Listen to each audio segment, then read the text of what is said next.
And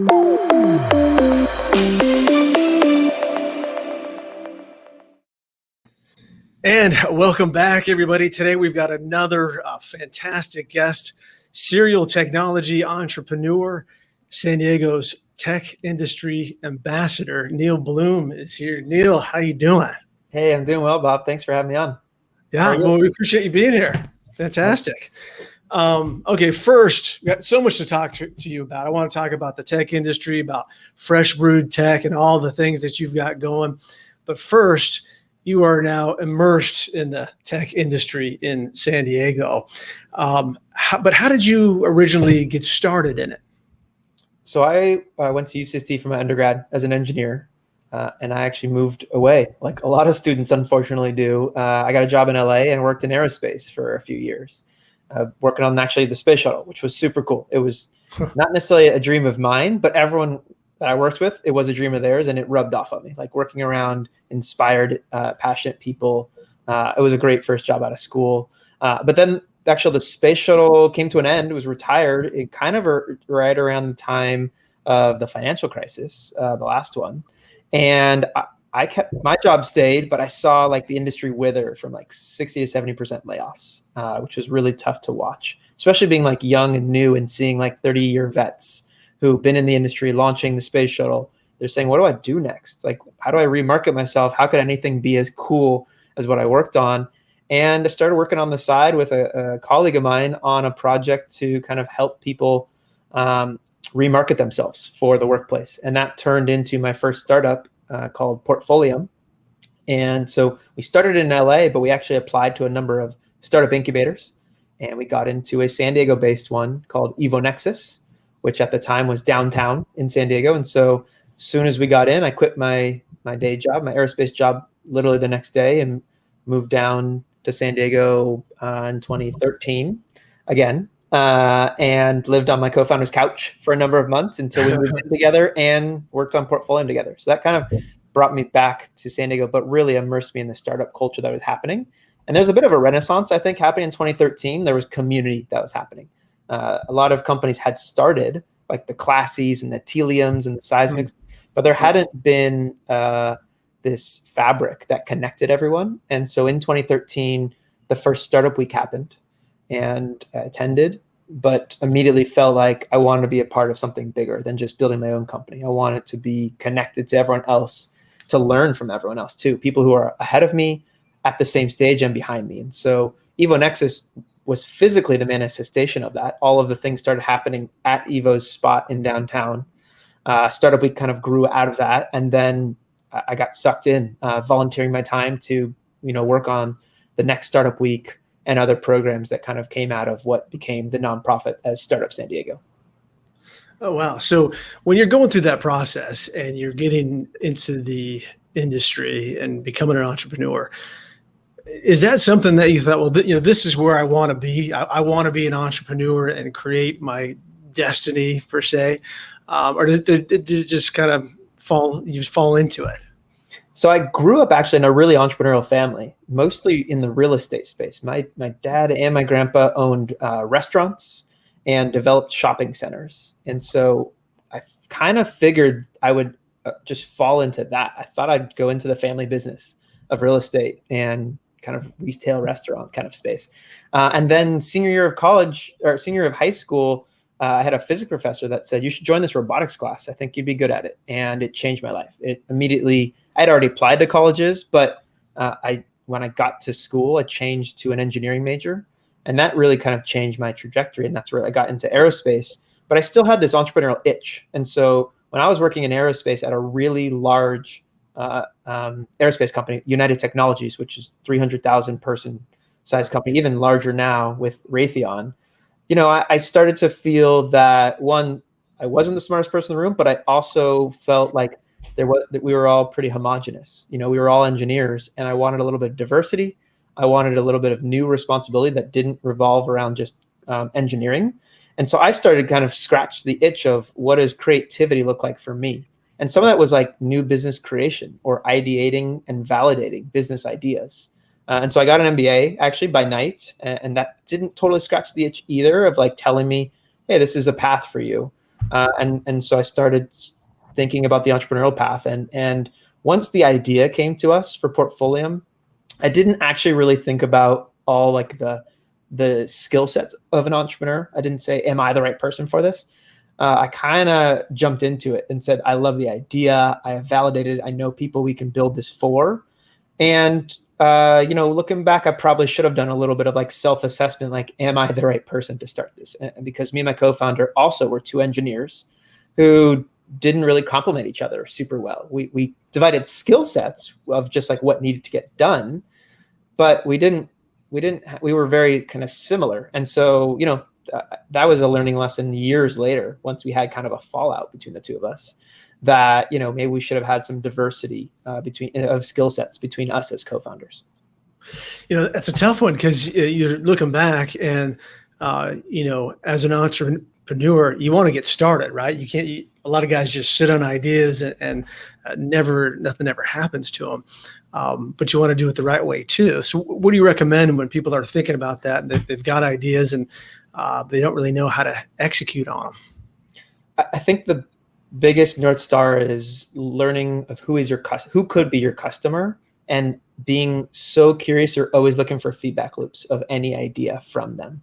So even if it's not someone, or you don't even have a product yet, something that someone can buy, I think just being intrinsically interested in getting feedback on ideas from people who could be, the consumers of this, I think is super helpful. And then also looking at your own skill set and saying, in this validation process of an idea, what am I good at, right? Am I good at having that conversation with the potential customer, or am I good at taking feedback and building and iterating on future things that I then bring back to them for stuff? So I think there's a lot of like emotional intelligence, kind of self-assessment of yourself to know what you're good at, and then lean into your weaknesses and say, either should I learn the things that I don't like or that I'm not good at, or should I find someone to partner with who fills in those gaps? I think that I did not know that at all in the beginning, and I've learned a lot from that now. You talked about in 2013 or so the renaissance in the high tech industry in San Diego, and so that a while back now. How are things now in the tech industry, the ecosystem here in 2021, and how do we compare to, say, Silicon Valley, New York City? Well, I don't love to compare to other cities, first of all. I like to say, your first question, I love to say, how are we doing? I like to compare ourselves to ourselves. And so from 2013 to now, on the tech, like software side, a lot of our companies have grown up. A lot of them were early in 2013, 2014. They were 2 to 10 to 20 people kind of thing. And now they're hundreds of people. And so maturity has happened. And what that means is a few things. One, the founders, who a lot of them were first-time founders, have really grown into their own and understood how to build a 500-person or 1,000-person company now. That usually means they've understood the value of talent, which I don't think we really valued in 2013. I don't think we valued that we need to find the best people to build this business. I think we used to think that the locally available was the best. Someone's around who can code or has managed a team of engineers, great. I think we've really learned the value, kind of the hard way, that we need the pros if as startups are gonna catch up to the incumbents. Like, we need to grow 3 times as fast as an incumbent. Well, how do you do that? You find someone who's done it before, who can help you legally skip corners, right? And that's big for us. So we've brought talent in, we've imported talent from Silicon Valley and New York. COVID has accelerated that even more. But we've had some exits, but we're actually still lacking there. And so I think we haven't had this recycled capital come back in to the community that Silicon Valley and New York and even LA has seen. And that is hurting our early stage company growth, because you still have to get a lot of capital out of town. And then when you have the exit, that money's going to flow back out of town to those investors who are in other places. And so we really haven't closed the loop on local investors investing in local and then having a return to then put that money back to work yet. And so I think that's kind of the next step that we hope we're seeing now. The IPO markets are back open, SPACs are here, and exit multiples from acquisition are through the roof right now. So I think there's a chance that we see that. We obviously want to keep our companies here local, right? So we don't want to see where a company gets acquired and moved out. So Right. we'd rather go public so that the company continues to invest here. So yeah, on the tech and software side, like I think it's still like there's still some exciting milestones to come to fruition that will benefit us locally. One of the things that we see, we talk a lot about on the office market, on the real estate side, is some of the companies making the transition from north down to San Diego because of the cost of living and the cost of office space. And surprisingly enough, it's a lot better down here, and the lifestyle as well. You've got, as you know, the beach, and it's hard to beat the weather here in San Diego. Are those some of the conversations that you're hearing from these other tech CEOs? Absolutely, yeah. People are coming here for quality of life, and now realizing that there is a scene here. I think people were timid before. They always have wanted to be in San Diego from a lifestyle perspective, but didn't want to be, the only ones building a tech company here. And I think we have finally come into our own from a brand perspective that people know that there's tech here, and or they know someone else building a tech company, so they feel at least comfortable from that regard. So yeah, I don't think the lifestyle's ever been hard to sell.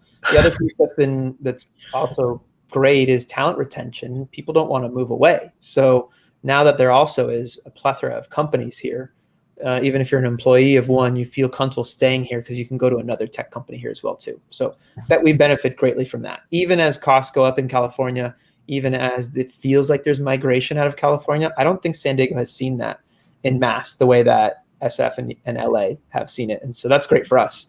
Obviously, it hurts on the housing side and other things. So yes, we have work to do there. But from just a retention and talent attraction for a CEO to think like I can keep employees longer and there is a big pool here that is staying here, I think that's great. It looks really well for us on the West Coast. Over the past year and a half or so during this COVID time that we've been going through, it's been industrial, but mainly on the office market, the life science, and then the big tech companies that have been propping everything up.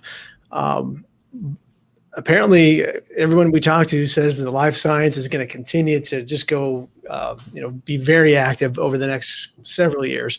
What are you seeing on the high tech side? Are we going to, in my opinion, I think we're going to see more and more expansions, in the tech area. What do you think about that? Well, first of all, I think life sciences is splitting out into a few different layers here. I think, the wet lab kind of, if we're going to look at it from a real estate perspective, the wet lab sciences is going to be one kind of building, but everything else is kind of tech applied to biotech, like our connected devices is IoT, it just is in your body, right? Or genomics is data science, but it's using genomic code and some hardware, which we know very well from, building robots, right? Stuff like that too. So I think I'm pretty excited to see those two converge, the biotech, or as the late Mr. Bruce from Xconomy would say, big bio meets big data. I think San Diego is gonna be known for that more and more, where not only the life science that we know today, but the applied life science that really is biotech, the tech side, is gonna boom. And so I'm excited for that. I'm excited for software to play a big role in that. And yes, we will continue to expand there for sure. On the tech side, I think it's really actually still early days on, will companies come back to their own space versus co-working if they're in the sub 100 person right now? I think companies have seen the value of both, of being able to work wherever you want in the world in whatever time, but also it's good to see each other sometimes, at least, kind of thing, for accountability. So I think that is still early days there to see. And luckily, San Diego's got a really robust, or it did have a robust co-working scene that can support different needs geographically and was a good funnel for the real estate market, right? For the over 100 to 200 person, I think offices are definitely back on. People want it back. And I don't think a lot of employees moved out of San Diego. They just stayed virtually here during COVID. So it's actually not as hard as someone say a Facebook that people just dispersed all over the world. And now they have to put in provisions that say, if you live in this zip code, your pay is changing and stuff like that. Like I don't think we have to worry about that in San Diego. I don't think it's a hard place to sell that people have wanted to physically be. And so if your employee base have been virtually in San Diego, why not have a place for them to call home too? So I think everyone's going to come back. It just may be a little bit more flexible in terms of maybe it's not 5 days a week, right? Maybe it's 3 days a week. And so I don't know what that does to the real estate market. You're the pro there, right? What you do for an 80% in person, but I think it's all pretty good signs here for our companies. Yeah, well, and we do a lot of surveys on that as tech companies do as well, and on is it going to be a hybrid type situation and what that's going to look like.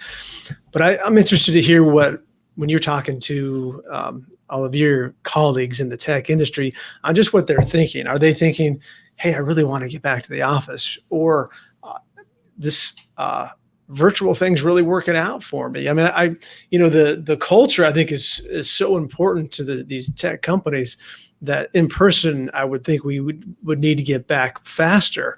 But what are you hearing from your people? Honestly, everyone's like very shell shocked from just the last year and a half. So I don't think we've got like here's what I'm doing tomorrow, but I think right now, and I don't know when this is going to go live. So I'll try to not be so dated around it. But what I'm hearing like summertime is that I just can't wait to be in person with people, whatever that means, right? Yeah. So everyone's starving for that. It could mean 1 day a week. It could mean 5 days a week. It could just mean like after work events, right? I just can't wait for that to come back too, where we work virtually and then we meet up for happy hour a few days a week as a team. But I think that's all people can grasp right now is I just want to see my colleagues in person.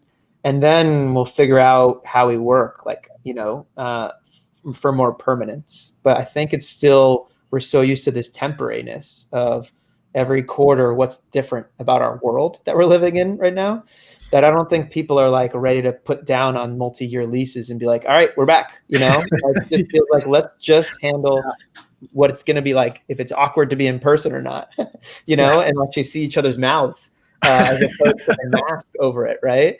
So that's more what I'm hearing right now. It still feels a little kind of like short-term thinking from peers and colleagues. Yeah, well, I'm with you on that. Let's just take the mask off and be able to go to Jimbo's or something and hang out a little bit. Yeah, exactly. Go for a walk and actually see each other speak and then sit down for a drink or something after the fact, as opposed to just feeling timid about everything around you. So I think people are excited about that, and I know I am too. Yeah, well, talk to me about Fresh Brewed Tech. It's like a media company for technology, and I checked out the website a lot and listened to your podcast. It's everything technology. Thanks. Yeah, I appreciate you listening in as I do with yours. It started as a passion project a few years ago to build an awareness engine for San Diego tech. First, locally, really wanted to educate people that, one, here's what's going on. I found that a lot of people were siloed to their one kind of information source, or even to just building their own company and purposely putting blinders on. And so I want, if you're going to go out into the world and say, go to a conference or go to other investors or even apply for jobs and be able to speak about San Diego, I'd rather you be educated so that you're propping us up. You're helping out the message, helping attract talent, attract companies, and attract investors. So started as just like a let's educate San Diegans about what's going on here. Then turn us all into amplifiers, and however we do that, sharing content on social. And so what we built just a number of media properties to do that. The podcast, the email newsletter, the blog itself, and then an event series as well too. And so that's where we started to educate San Diegans. What we've learned is that what we're doing is evangelizing businesses, really. That's what we're doing, right? We're kind of doing economic development messaging. And so a few different groups have grabbed onto us. City governments have said, can you do Fresh Brewed Tech as a white labeled service for our city? So we built a little agency model to help cities evangelize their businesses. And then other startup communities and tech communities said, we'd love to be able to coalesce this information too. And so we've actually launched an Orange County version called Fresh Squeeze Tech, and a Santa Barbara version called Fresh Coast Tech has just come out.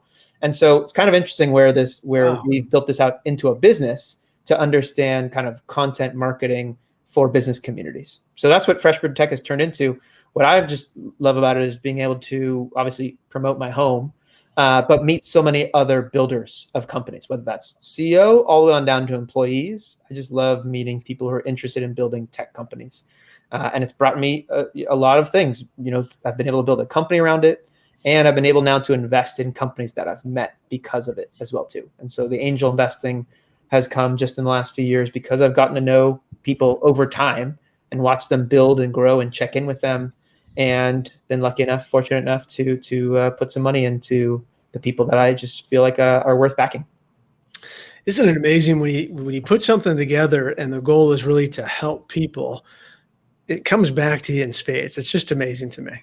It really does. Yeah. And it's kind of a San Diego ethos, I think, like comparing to other communities, this give first mentality. It's very cultural here. It's very much, even if it's a little thing, like, take a meeting with someone who reached out cold, you'd be very surprised how fruitful some of those things are. And then make an introduction for someone. What it comes back around for, the karma thing, I believe in, is real. And I think it's built into our DNA in San Diego, luckily. Yeah, San Diego is the biggest small town I've ever been in. It's amazing. Yeah. Yes, the small side is interesting, how interconnected everyone is, yet still how kind of one-to-one we go about these interactions and connections, right? Like you can go years of just meeting all new people, right? And then look back and be like, look at this web of networking and connecting we've built around that. Yeah, it's really kind of fascinating to watch and come to fruition. Let's talk about your podcast a little bit, because it's awesome, by the way. Thank you. I love it. I love the intro and the guests and just what you're doing there. But what has been the reaction to the podcast? How are you using it, and why did you decide to go that direction? So the podcast was the first piece that we thought of for Fresh Brewed Tech. We thought, let's interview and really put face and a sound to the community. It's easy to read articles about companies doing well. And we thought, let's humanize this a little bit. And I thought the podcast was one of the best ways to do that. And so we started it actually with one of our longest partners in town, Cox Business. They kind of came together as kind of a founding partner of it and just wanted to help give us a voice to our tech community. And so we first were really just about, and first of all, when I started it, it was so pretty like bootstrapped budget, like wise, everything. I was going in person, taking my iPhone and hitting record on a voice memo in a conversation in person like this, right? In a conference room or something. And my editor was hating me so much. I'd send him, I'd text him, hey, here's the file for this week. He's like, I can't edit this. I can't do anything to the sounds or anything. So luckily over time, we've gotten a little bit more advanced. I've even got headphones during COVID, we got professional a little bit, got a microphone finally. We've even, during pre-COVID, we were even in a studio in Bankers Hill, which felt pretty legit. But the biggest thing is just having a conversation and letting people sit in on it. That's really my style. I want to be able to show, here's what I do every day. Kind of my job is to meet people, kind of as a super connector, meet people and connect them in and help them get to the places where they want to go, whether it's start a company, work at a company, get invested or invest in companies. And so the Tacos and Tech podcast is kind of a way to sit in on some of those meetings that I have with people and show off what life is like, but also show unique paths of how people got to where they were now. I love the historical, chronological storytelling aspect. And so I use that to, how'd you get into tech? How'd you get into entrepreneurship? How'd you get to San Diego? And that's our style, and so we've built a bit of a style over a 20, 30-minute conversation. And then the hardest question is always at the end, what's your favorite taco spot?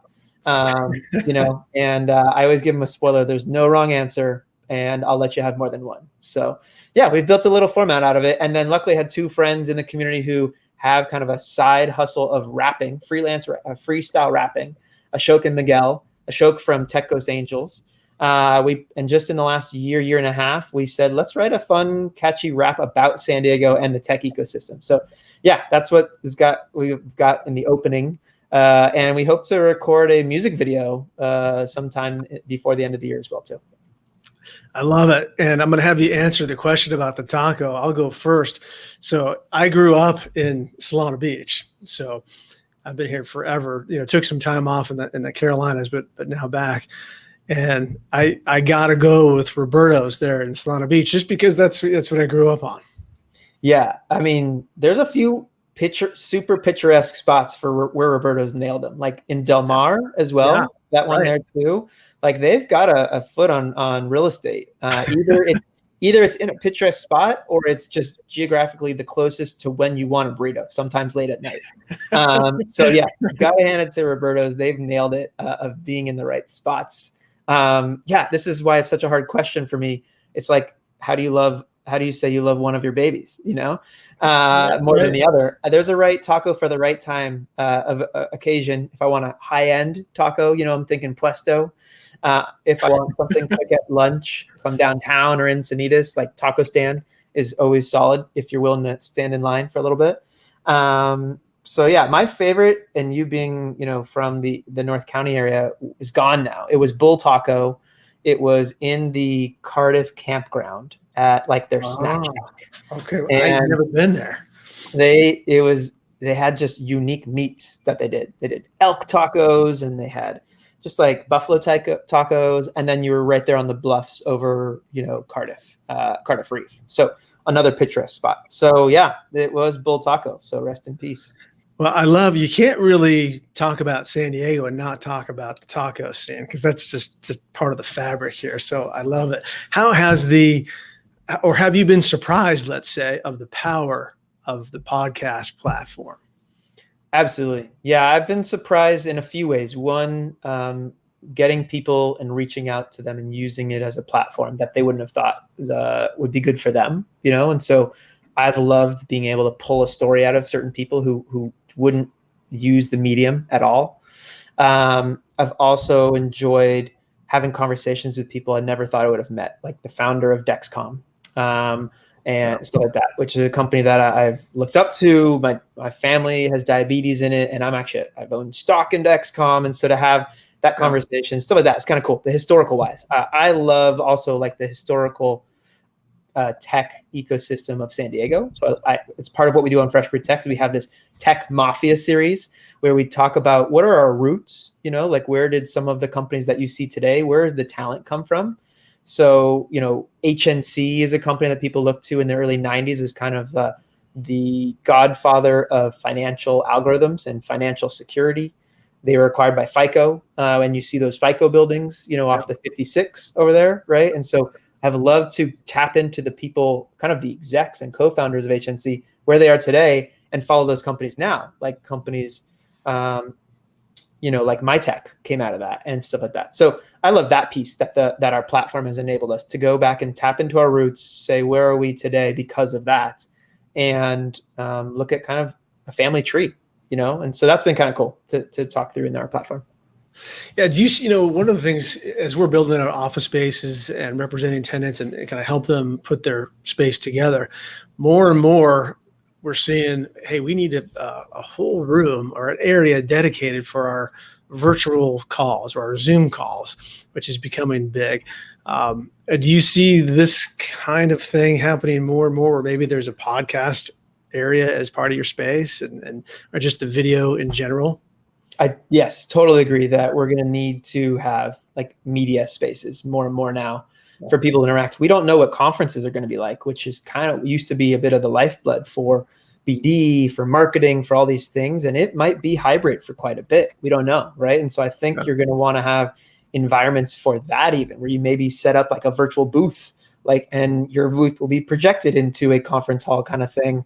Stuff like that's going to be really interesting to see. How do we come back into the way that we did business before? So yeah, it's been interesting. San Diego actually has some interesting tech companies in the event space, the virtual events and virtual real estate space, that have been interesting to tap into, like company like Lend, company like Verbella, who have been lucky enough to benefit obviously from COVID. And now we've utilized in the startup world at Startup Week, Startup San Diego, we've utilized some of these tools now. And it'll be interesting to see, how do they adjust again the technology for doing business, because that's what this is all for, right? We all gotta transact, and we're not sure how to go do that. We've kind of been on hold for a year for a lot of these pieces, And I think real estate's going to play a part into that as well too. It's amazing. It used to be, a conference call was just a conference call, right, on the phone. Now every conference call is a video call. It's just one of the changes that's come out of the past year or so. I don't know if everyone has to be, and I think we should reel that in a little bit, but it's hard to do when you just it's so easy. It's in Zoom and you just hit next, right? And you hit Zoom and you hit next. Yeah. But, I feel like most of us were working harder at the beginning of COVID to do walking meetings by phone, right? I know I was definitely all right, I'm going to plan out, I'm going to take this call walking.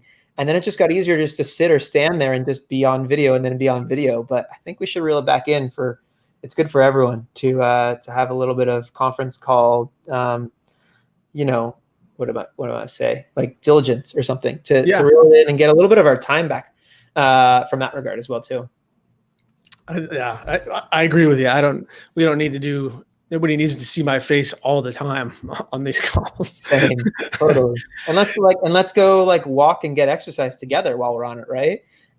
There's actually another, I'm going to keep giving shout outs to local companies. There's a company called Vizer, Vizer, that for every time you walk 10,000 steps or get 30 minutes of elevated heart rate in a day, you go into the app, which is connected either to your Fitbit or your Apple device, and it will say donate a meal. And you actually get to donate a meal to local charity, food bank. And so just like that, you could actually go walk, take a call on a walk and actually then donate a meal because of it. So something like that is kind of motivating for me and cool to see this kind of purpose-driven tech being built in San Diego.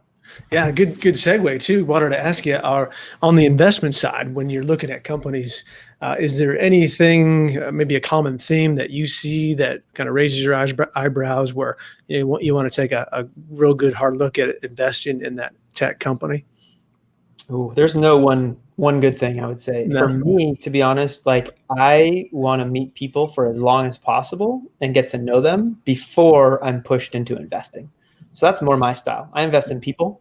And so because of that, I take my time. Now, time is a bit relative in this regard. It could be 10 meetings in 10 days, maybe, or it could mean, 5 meetings in 5 years. And I can see progress in someone, whatever that means. I mean, it's kind of the basics of human interaction, building rapport, right? We all have data points of each other kind of on a social graph, right? So the first time we've met, you show up on a social graph in each other's brains. We meet again. You said what you were going to do, or you did what you said you were going to do. So you show that you can complete things and project out and actually follow through. And, I like that. I like looking for natural, just kind of social traction as opposed to just purely look at our revenue. It's amazing, kind of charts. I don't like to just be pitched. I really like to fall in love with the person and say, can I back you? And that's happened a few times where, including a recent guest of yours, Cody Barbo, where, I knew I was going to invest in him before he knew he was starting his next company, Trust and Will. I watched him build industry, and as soon as he had a falling out with his co-founder, I said, "Whatever you're up to next, I'm in," because I had watched him build, and so that's more my style. I want to invest in people, and I want the chance to get to know them before I'm made to make a decision. So that's usually how I if I can. Now, that being said, I'm introduced to 2 to 3 people a day who are pitching for fundraising, and that's hard to do, right? And so you have to weigh this chasing versus this chasing mentality where it's it's a hot deal. You get this FOMO and you got to get in. Yeah. And sometimes you have to rein it in and be like, hey, are you following your gut here? And look, I am not a pro investor by any means. I've been at it 3 years. I don't have a lot of winnings to show that I'm doing the right thing. I'm following my own natural algorithm, of investing in people, and we won't know if that works for 5 to 10 years, right? But so far, it's led me to just great relationships. And so in either case, if I get to invest in people that I get to spend more time with because I feel empowered like an owner with them, I'm getting enjoyment now for that, right? And in the financial thing down the road, it's going to be great. We're going to celebrate then too. But I'm getting to spend more time with people and say, I care about you and your company and whatever you're passionate in as well too. So in that regard, I'm really enjoying investing. Well, I think I would bet that so many people just heard that, like myself, and thought that is so powerful what you just said. You could have a great idea. The numbers look great. But first and foremost, you got to do what you said you were going to do. You got to follow up. You got to present yourself well. And shout out to Cody Barbo as well. I mean, I would invest in that guy all day long as well. He's amazing. Yeah. Okay, last question, and then I'll let you go. As a person who's, again, immersed in this high-tech industry in San Diego, what do you always get asked the most? Ooh, it depends if they're coming from outside San Diego or in, and I get a good amount. Is that kind of what you're asking? Yeah. Let's go. How about both? So typically, if people are looking to move here, they're wanting to know a few things. One, how do I get connected? So what are some of the places to go or now virtually go to get connected into the ecosystem? I always give them Startup San Diego, Connect, and SD Tech Hub as kind of places to start, especially from a website perspective. There's a lot of resources to kind of get plugged in. And so a lot of that, how do I get connected in? They want to know, how do I not do 2-3 years of coffee meetings to meet everyone? How do I meet everyone, in my first 30 days here, right? That's, you want to jumpstart that. They also want to know, what are the hot industries in San Diego? What's San Diego kind of known for? I know biotech. Tell me more. Tell me the other pieces. And, I've been able to tell a good story on the kind of the biotech piece that I mentioned, kind of this tech applied to bio. And so interesting to see kind of the world spinning out of Illumina that are kind of genomics applied to things, or precision medicine applied to things, or connected devices like the tandems and Dexcoms, right, kind of things. And then the logistics tech world is another area that I've really been interested to tell that story about, where we've got companies as big as Amazon and Walmart who are headquartering their engineering teams for logistics tech kind of purposes. And then all the way on down, like Lytix, like Smart Drive. And then you get into your later stage startups like Flock Freight and Platform Science, and you keep going down into these startups. So I think that's been interesting to tell kind of our little subclusters, people from outside in. And honestly, I don't think a lot of locals even know that too. So tend to talk about that too, kind of where we're seeing these clusterings of tech come up. I think drone was looked at as a place where we were seeing a lot of drone tech happening. Probably have still 5 to 8 companies that are doing really well in that. Maybe not as much late stage, a lot of late stage, but still, that's another area that I think is interesting to talk about from the military side, but then also the defense side, or the Northrop and General Atomics piece as well. Kind of your super late stage, big companies building big tech in the drone world as well too. Right. So kind of look at those clusterings and tell a lot of people around that. The other piece that I think is interesting to tell people from outside is geographically where to look at to live, work, and play. And I think it's pretty natural. The older you are, the further north you kind of move to for your family is what it's been for a while, right? And I could usually tell where the founder is, what number company they're on based on where they headquartered their company. So this is what it used to be. This is pre-COVID. If you're downtown, you might have been on company number 1 or 2. And I'm not saying it's your age. It's just that you started it, you were enjoying downtown, you built it, and you wanted to keep it there. But by company 2 or 3, you may now have started with a family, and you probably have already moved north, and we're still driving downtown to your first company. And now you're in, all right, let's look at UTC, Sorrento, maybe even Del Mar kind of area, and then maybe even to Carlsbad too. So I think that's what it has been for a bit. I think that's actually changing. I think people coming from New York still want semi-urban, and so downtown is desirable for even later in life now as well too. So I think that hopefully we change that up a little bit and change the age demographics of at least the coastal scene of San Diego, of kind of where to live. But I'm seeing right now people in 30s and 40s moving from Del Mar to Carlsbad. That seems to be, it's pulling at least tech employees there right now as well a lot too. So that's going to dictate where companies go when they come back in person as well. Yeah. Neal, thanks so much for being here today. I really appreciate it. How can people reach you if they wanted to get a hold of you? Best place, follow me on Twitter, at Neal Bloom, NealBloom, and find me on LinkedIn. I put out a ton of content there that I'd love feedback on. as well as follow our tech newsletter at Fresh Brew Tech. We'd love to, not just educate what's going on here, but we are just launching a tech job board that'll be going live soon. So we'd love to help promote open roles that are here in the community, and send us respond to any of the newsletters that come to me, and love to hear from any of your listeners as well too. Thanks, Bob. Great. Thanks so much. Appreciate having you, and continued success.